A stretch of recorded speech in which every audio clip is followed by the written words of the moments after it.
Trigger warning. This video discusses sexual violence, child exploitation, and death. If that would be traumatic for you, please consider stepping away now. Imagine a 9-year-old girl standing barefoot in a courtyard of mud brick and limestone, the heat of the sun already heavy on the stone. A bronze razor glints in the hand of a priest. An elder temple woman grips the child's shoulder and strikes her across the face for crying out. The razor passes, shaving the small braid that tied the girl's name and history to her head. A new name will be spoken for her, one that binds her to the god and to the compound of columns, storerooms, and ledgers that now owns her life. This is not sacred romance. This is institutional exploitation dressed in the language of devotion. Temples in ancient Egypt were not only places of prayer. They were economic engines, landholders, lenders, employers, powerful institutions whose legal and social reach touched nearly every family. Records, inscriptions, and administrative papyri indicate that these institutions could accept children as payment for debts, receive them as dedications, or absorb them as captives of war. Once inside, a child's status changed, from person to property of the cult, from daughter of a household to she who belongs to the god.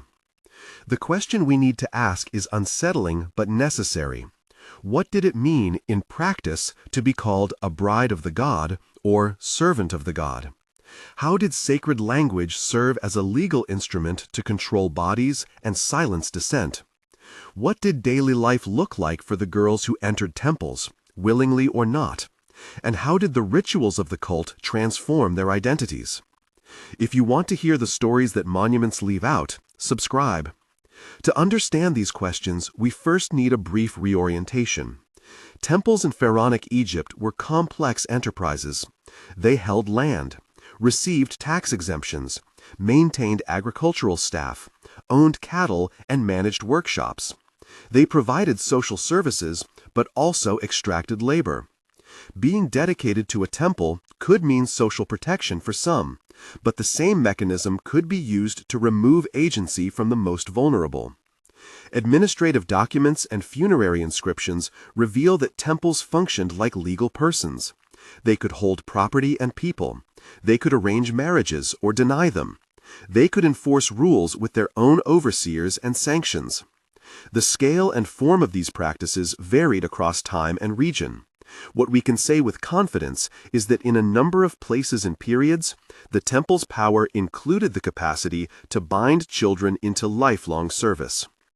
There were 3 primary mechanisms by which girls entered these institutions: debt payment, familial dedication vows, and the capture of women and children in warfare. Each pathway carried its own social logic and legal cover, but all converged on the same outcome: loss of autonomy. Consider debt. Families in rural and urban Egypt alike could find themselves unable to pay taxes, loans, or other obligations. Records suggest that when cash or crops were not sufficient, the temple could be paid in human form, children given into its custody as a means of settling accounts.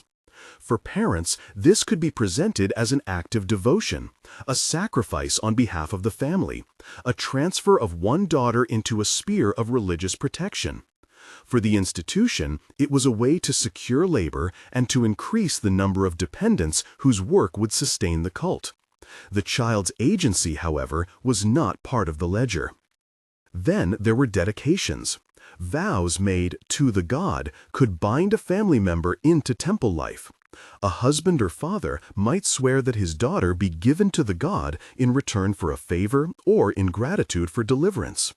The language used in some dedicatory inscriptions is devotional, even poetic, but the result could be juridical. Once dedicated, a woman could be legally barred from marrying a layman, inheriting property, or leaving the compound without permission. Again, temple records suggest variation. Some dedications seem to have been voluntary, and life within the cult could include respected roles. But the structure allowed for the removal of women's freedoms under the guise of piety. War and captivity were a third and no less brutal route. Military campaigns in Nubia, Libya, and elsewhere brought captives back to Egypt. Administrative lists and some funerary inscriptions indicate that these captives, women and children among them, were distributed to temples, households, or labor gangs. Mutmua's story, drawn from patterns recorded in inscriptions and administrative notes, helps us see how cultural displacement compounded institutional control. Reconstruction based on records and inscriptions. Mutmua arrives in the Nile's delta with her arms bound and her hair braided in a style the priests do not understand. She speaks a language that the temple scribes describe as foreign. The overseer who registers her in the roll calls her a new name, one woven into the cult's language, while the scribe strikes a mark next to it that will determine where she sleeps and what tasks she will be given. Her skin, her songs, her private name are folded into the temple's ledger. The ritual that awaits will both mark her as belonging to the god and strip her of lineage and voice. This displacement forced a double erasure. First, of her identity as a free person. Second, of her cultural difference. Renaming, a ritual act we will return to, was a powerful tool in this process. It did not simply record a new status. It instantiated it in the social and legal world. We must be careful here. The archaeological and textual record is uneven. Not every temple, not every period, and not every priest acted in the same way. Some temples embraced women in roles that conferred genuine religious influence. Other cases show a pattern of coercion and control. Where the evidence is clear, however, it outlines a system capable of producing long-term bondage. Administrative papyri and temple inscriptions indicate repeated instances in which age, gender, and social vulnerability shaped the lives that temple institutions demanded. Age mattered. The available documents and skeletal remains suggest that girls entered as young as 8 or 9 in some contexts. Other times, adolescents or young women were incorporated. The younger the child, the more total the surrender of agency. Imagine being 9 and having the social categories that defined your life, your kinship ties, your rights to marry and inherit, recast not by your family, but by a ledger and a ritual. This is where the rituals come into focus. They were not mere performances of piety. They were acts with legal and psychological force. The sequence typically involved 3 intertwined moments: purification procedures, including baths and inspections, physical marks of transformation, most strikingly the shaving of the head and the giving of a cultic name, and finally a public ritual that declared the woman a consort or servant of the deity, a divine marriage in the language of the cult. Each stage was loaded with symbolism, but it also carried functional consequences. Let us look closely at these rites, because they illuminate how theology and governance braided together to justify and maintain what amounted to long-term control. The purification bath, in the sources, is often described in ritual registers, and in the accounts of priests, as an act of cleansing before initiation. In practice, records and archaeological interpretations suggest that these were also moments of inspection. Women and girls were bathed, anointed, and examined. The phraseology in some administrative notes, terms that refer to checking or assessment, implies that the procedure assessed fitness for temple roles. Can she manage tasks in the workshop? Is there illness to be quarantined? Is she of an age considered suitable for certain cultic functions? The language is clinical in places and devotional in others. In the lived reality, these examinations could be intrusive and humiliating, carried out under the authority of overseers and priests who had the power to decide a girl's fate. Reconstruction based on records and inscriptions. Nefertari waits in a narrow corridor lit by oil lamps. The water in the basin smells of natron and reed smoke. A woman with a rope of beads around her neck washes her hair, while a scribe notes measurements by the door. A priest watches with a ledger in hand. The bath ends and someone calls out orders. A razor is brought forward, and the child's braid, already a sign of family and home, is removed. Someone whispers the new name. Another voice repeats it, louder, until the courtyard answers. The act is swift. To the boy in the doorway, it appears holy. To the child who was not asked, it feels like loss. Shaving the head was an act that erased the visible markers of a girl's identity. In many ancient societies, hair is a biography. For a girl in Egypt, a braid could signify family ties, age group, and social belonging. The razoring of that braid in the temple did not merely change her hairstyle, it marked her entry into a different legal category. Administrative texts refer to newly shaved women as members of the cult community. Lists of rations, sleeping quarters, and assigned labor follow the shaving in the bureaucratic sequence. The physical removal of hair was therefore symbolic and pragmatic. It made the person legible as temple property to other officials and to the community. But the shaving did not stop at the physical. Renaming followed. Names in ancient Egypt carried powerful associations, lineages, gods, hopes. When the temple bestowed a cultic name, it tied the person's identity to the institution and to the deity in whose house she now served. Temple inscriptions sometimes include titles like servant of deity or she who belongs to God, phrases that, in the legal culture of the time, could alter a person's capacity to enter civil marriage, own property, or return to a previous household. This was not merely a rhetorical flourish, it was a reclassification. Why did these institutions need such rituals? Partly to legitimize their economic and social claims. By wrapping a legal status in sacred language, the temple created an ideological shield. To question the removal of a child from a household was to question the god's will. Moreover, the sacral framing made the institution's claims harder to contest within the community. The temple was not simply a landlord. It was a mediator between the living and the divine.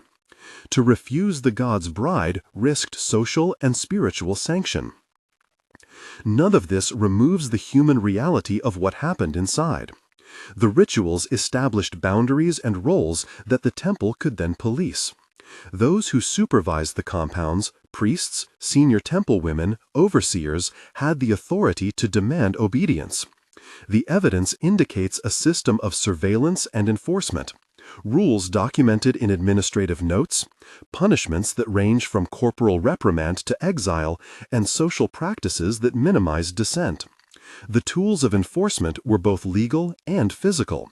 The language of devotion often masked the coercion that underwrote these practices. At this point, some viewers might be asking, did every temple do this? Was every priest an abuser? The answer, supported by the record, is more complex. The archaeological and textual evidence points to variation. In some centers, women rose to positions of influence.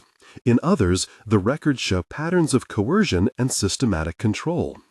What is clear, though, is that the institutional framework allowed for abuses of power, and that the rhetoric of sanctity could be mobilized to rationalize and institutionalize those abuses. Consider also the legal consequences. Once dedicated or recorded in an institutional register, a woman could become legally restricted. She might not be permitted to marry outside the cult, she might be excluded from private inheritance, and she could be required to remain in service for life. Administrative papyri list women in terms of rations and labor assignments. Inscriptional formulas refer to people as belonging to the god's household. In a society where legal categories were embedded in ritual language, these designations mattered profoundly. The human cost of these structures emerges in the fragments that survive. We can follow a personal arc through names that appear and disappear in the record. Nefertari, whose early life is reconstructed from patterns visible across the documents, was sold, shaved, renamed, and recorded in the temple's accounts. Her daughter, Nefura, later appears in registers associated with weaving workshops, a trace of intergenerational transmission. Mutmua's scratch marks in a temple wall, an act of private inscription, testify to the persistence of personal memory despite enforced anonymity. Reconstruction based on records and inscriptions. Years after her shaving, Nefertari stands at a loom with fingers that know the rhythm of warp and weft. A small slip of pottery, an ostrakhan, sits hidden beneath her mat. On it, she has pressed a line of scratched words in a hand that is not yet formalized into clerical script. The line is short. It names the woman who used to call her daughter. It is a whisper beneath the temple's loud liturgy, a record of a private heart that refuses total erasure. That image hints at two competing currents inside temple life: domination and subtle resistance. The ritual machinery attempted to fix people into roles. Yet, in the margins, on ostraca, in the margins of pottery, on scratched stone, women left traces of themselves. These traces are often tiny, fragmentary, and ambiguous, but they matter. They show that the story is not one of total conquest. The human spirit found modes of memory and descent in the narrowest of spaces. We should now pause and reflect on the legal language that wrapped around these practices. Scholars who study ancient law and ritual caution against simple equations. A temple's declaration that a woman is belonging to the god does not automatically tell us the full contours of her lived experience. In some cases, such a status could bring prestige, housing, and regular rations. In others, it meant long hours of labor, enforced celibacy or coerced sexual access framed as right, and the loss of familial bonds. The papyri and inscriptions often require interpretation. There are gaps, indefinite points, where the evidence does not give us a clear narrative. Where the record is silent, we must refrain from filling it with modern assumptions. Where it speaks, however, it frequently shows that the rhetoric of sanctity functioned to justify unequal power relations. One particularly brutal form of enforcement recorded in a handful of sources, phrased in some accounts as a dedication to the desert or exile, illustrates the stakes. In a society dependent on riverine life, exile into the desert could be a sentence of near certain death. Records and inscriptions indicate that such measures were reserved for those who resisted or were labeled dangerous to order. The threat of such punishment, in public and ceremonial contexts, created an atmosphere of terror that kept many silent. Later in this series, we will meet Hanutmahite, whose fate is a stark example of how the temple used public spectacle and severe punishments to instill compliance.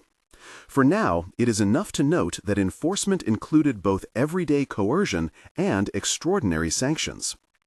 Before we move forward, it is important to emphasize a central paradox. Temples fashioned themselves as houses of care and as channels of cosmic order.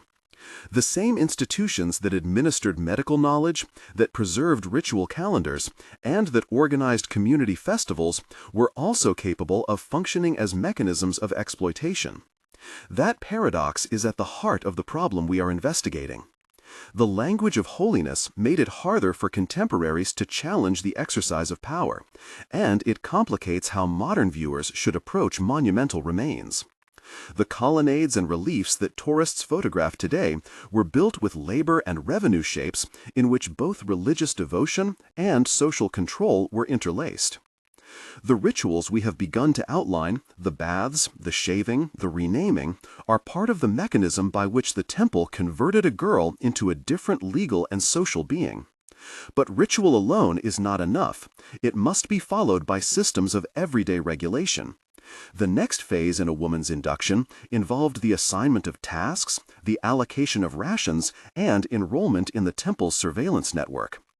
Overseers logged behavior in notebooks. Senior women could enforce rules.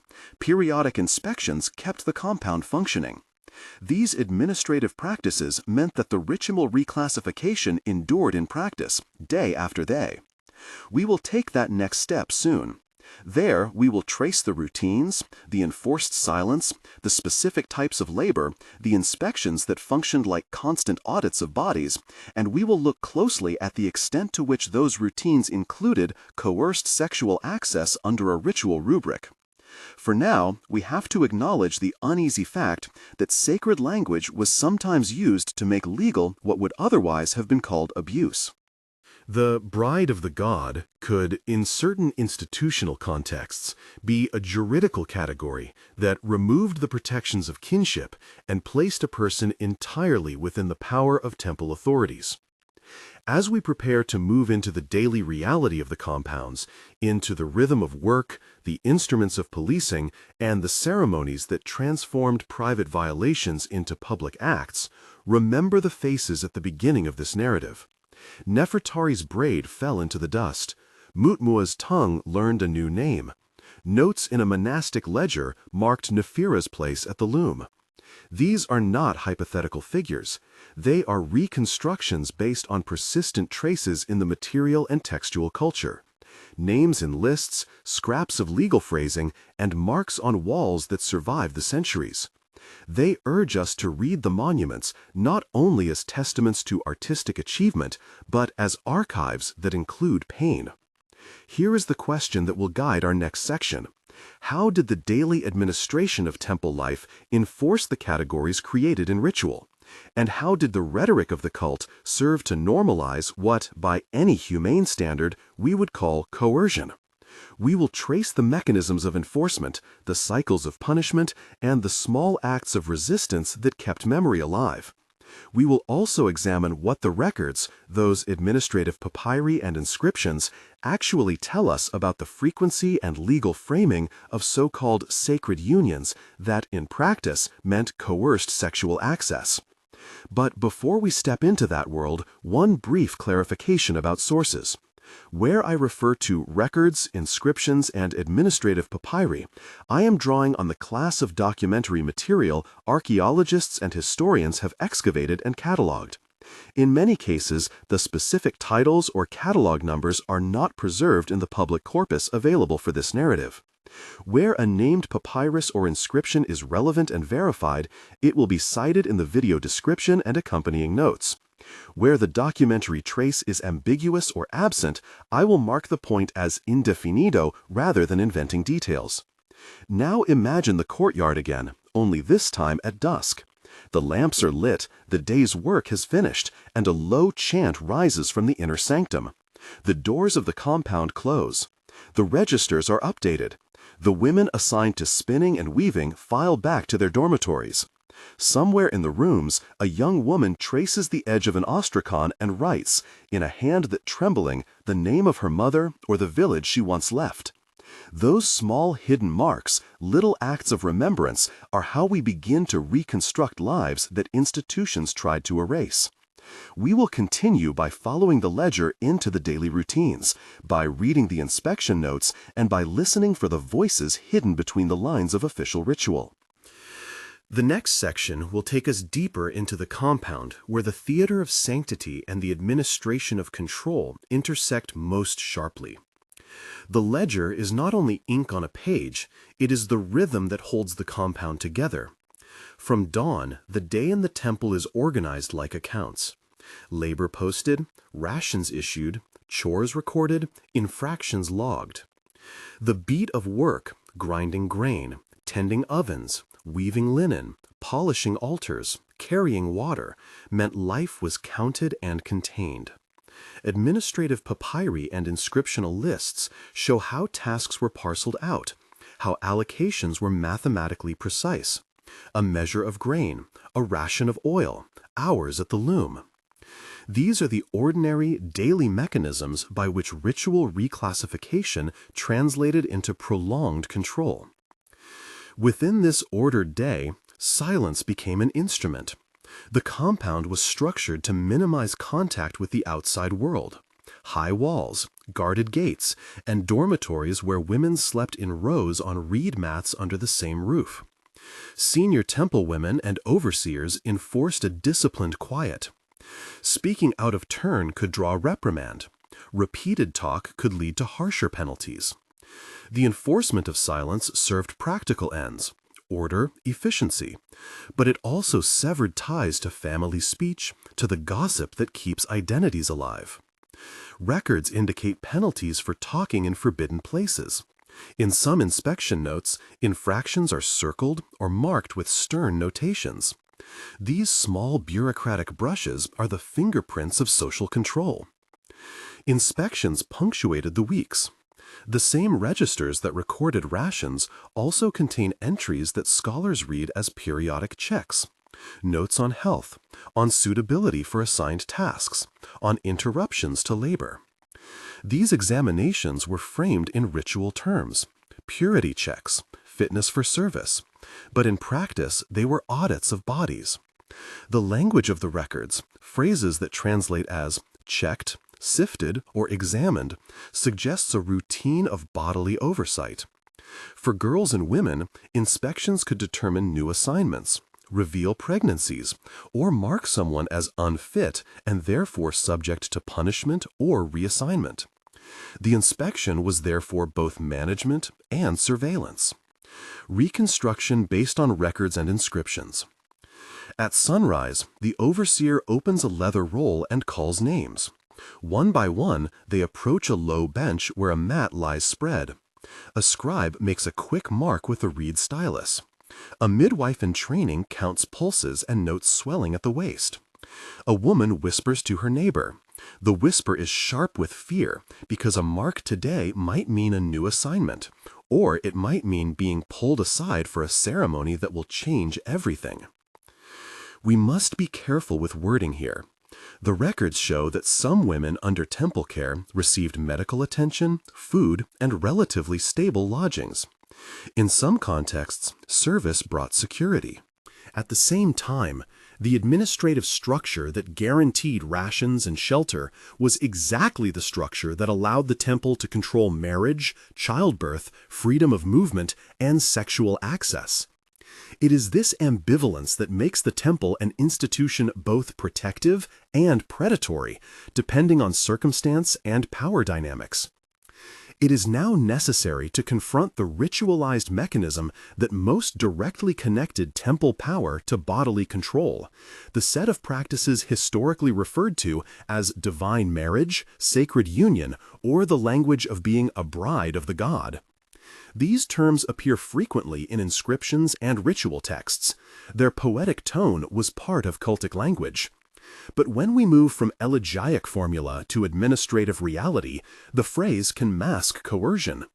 Records and inscriptions indicate that in certain temples and at certain periods, the designation bound a woman into a status that precluded ordinary marriage and placed her within the sexual and reproductive economy of the cult's household. How exactly this played out varied. Some instances likely involved symbolic ritual unions that did not result in repeated sexual contact with priests, while others encompassed repeated, non-consensual encounters carried out under the cover of ritual. Where the documentary trace is ambiguous, I will mark it indefinido. Where it speaks with force, we must listen carefully. We return to Nefertari, now a teenager in the compound, to see how the ritual could be enacted in a living life. Reconstruction based on records and inscriptions. At 14, Nefertari is called to the inner hall on the night of a festival. The nave is lit with honeyed lamps. Incense curls in the shadows. The high priest speaks in a voice made official by the cult. He declares that today, in the name of the deity, certain women will be consecrated as consorts for the season. Names are read from a roll. Nefertari's name, now the cult name, is called. She is brought forward and placed on a step before the god's statue. The words spoken are formal and ancient, phrases that bind in law even as they promise divine favor. A veil is placed. An attendant holds a small reed instrument to mask a sound she cannot bear to make public. After the ceremony, she returns to the dormitory, but nothing is quite the same. The ledger records an entry, assigned in the house of the god. Later, a scribe will note a mark in the margin that scholars read as indication of recurrent obligations. Whether the first ritual was a single act or the opening of repeated obligations is often indefinido in the surviving paperwork. But for Nefertari, the declaration alters her legal and social status. We must underline an interpretive caution. The ritual language that sanctified these unions also carried juridical consequences. In law and in society, To be declared attached to the god could legally bar a woman from civil marriage, from entering into customary household arrangements, and from owning or controlling assets outside the cult. Administrative papyri record women as items in the household accounts. Their names appear next to rations, their labor allocations listed like the cattle and grain. In that bureaucratic world, bodies become labor units and names become account codes.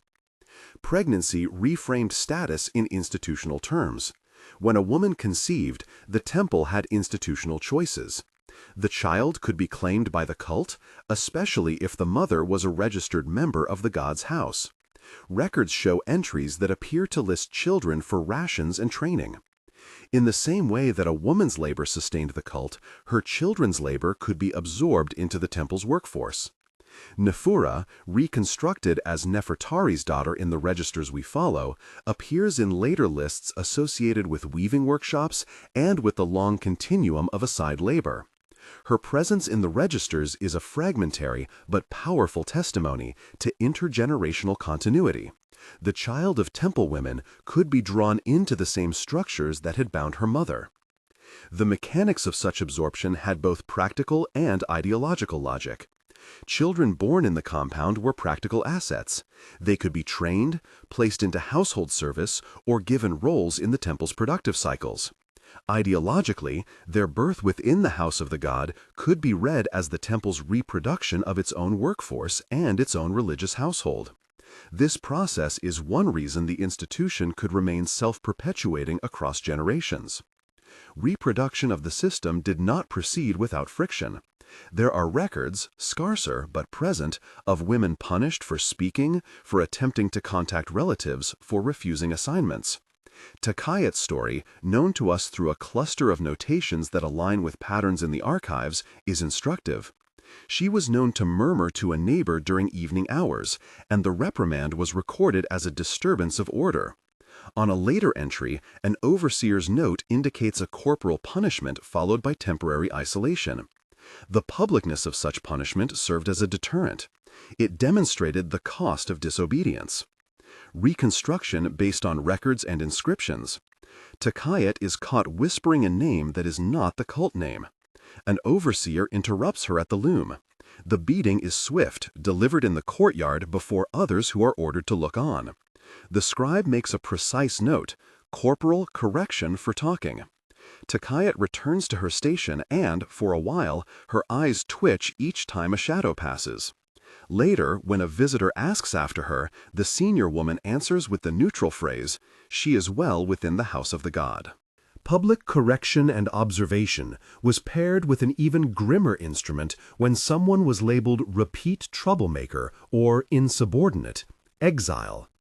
The phrase systems sometimes use, translated in modern terms as dedication to the desert or sending into the waste, appears in a small number of strong contextual sources.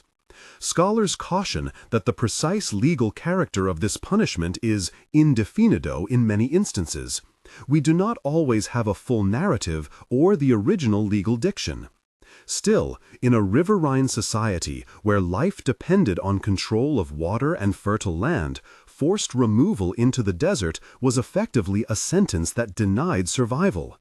Hanut Mahaite's fate illustrates how the threat of extreme measures underpinned daily compliance.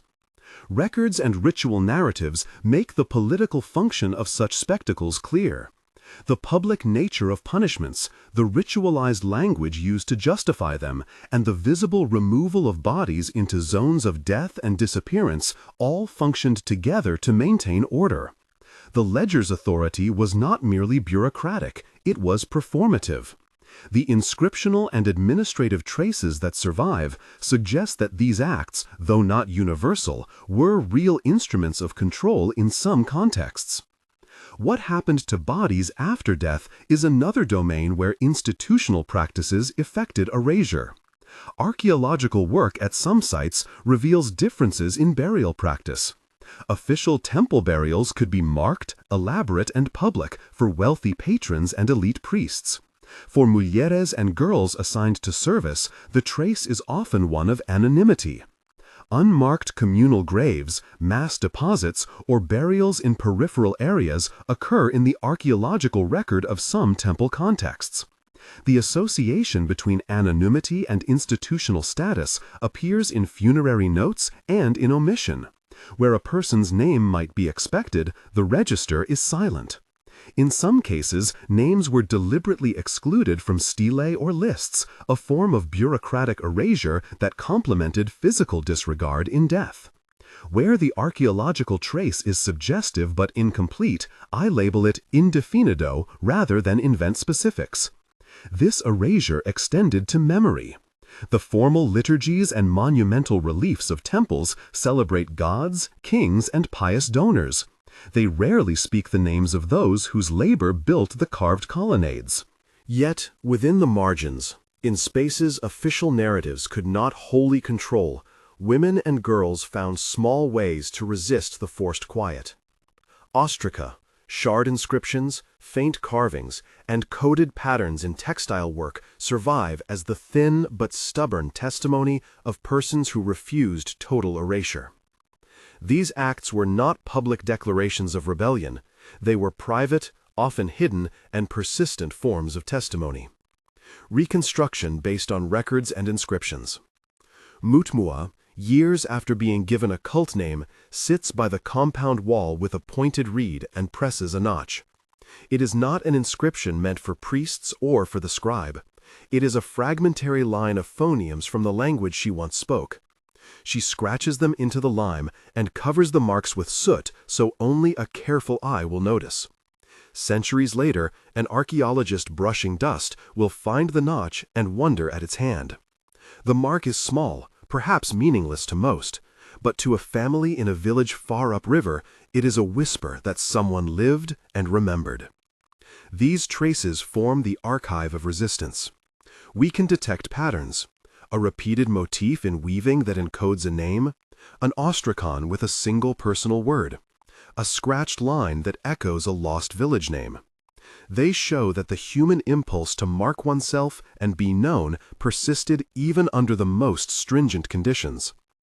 The religious language that sanctified institutional practice also had a rhetorical effect on contemporaries beyond the compound. Devotional inscriptions and ritual texts framed dedication as noble. Families were praised for piety, temples for their generosity, and the state for its order. That celebratory discourse performs a specific social function. It naturalizes transfer of persons into institutions, and it moralizes the loss. For modern observers, this produces a dilemma. The monumental record and the liturgical texts are sumptuous. They reward aesthetic admiration. But when we peer beneath the surfaces that tourists photograph, the administrative roles and the ostraca ask different questions. They remind us that beauty and suffering often inhabit the same spaces. We must now consider the variety in practice. The institutionalized forms of control I have described did not exist uniformly across Egypt or through all periods. The evidence points to variability. Some temples provided roles with significant ritual responsibility to women, and some female temple officials appear to have held genuine influence.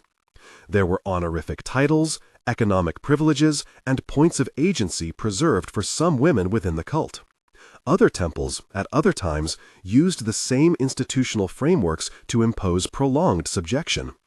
The difference often lay in local politics, in the disposition of particular priests and overseers, and in broader economic pressures. Times of famine, of war, of high tax burdens correlated in some records with rises in entries into institutional servitude. As historians and listeners, we must hold both truths: that temples could be centers of genuine religious life and social care, and that the very structures that enabled those services could be, and sometimes were, turned toward exploitation. We do not flatten nuance into a single moral judgment, but we also cannot let pious language obscure abuses. The ledger, the ritual, and the stone each tell a piece of the story. What do the survivors' voices ask of us? They ask for recognition. For Nefertari and her daughter Neferah, acknowledgement is a kind of posthumous justice. For Mutmua, the act of naming, however obscured, reveals the persistence of identity. For Takayat and Hanutmahite, their recorded punishments and disappearances assert that the price of resistance was real. To remember them is to restore some human context to the monuments that otherwise present only official pride. At the same time, there is an ethical dimension to how we tell this story. We must avoid turning pain into spectacle. When we describe coerced sexual acts, when we speak of children whose agency was stripped, our language must be restrained and respectful. The purpose is not to titillate, but to illuminate, to show how administrative structures, ritual language, and institutional power converge to control bodies and to erase names. Several concrete lessons press from this history. First, historical documentation shows that social institutions capable of both care and coercion require scrutiny. Authority expressed in sacred language can obscure economic and political motives.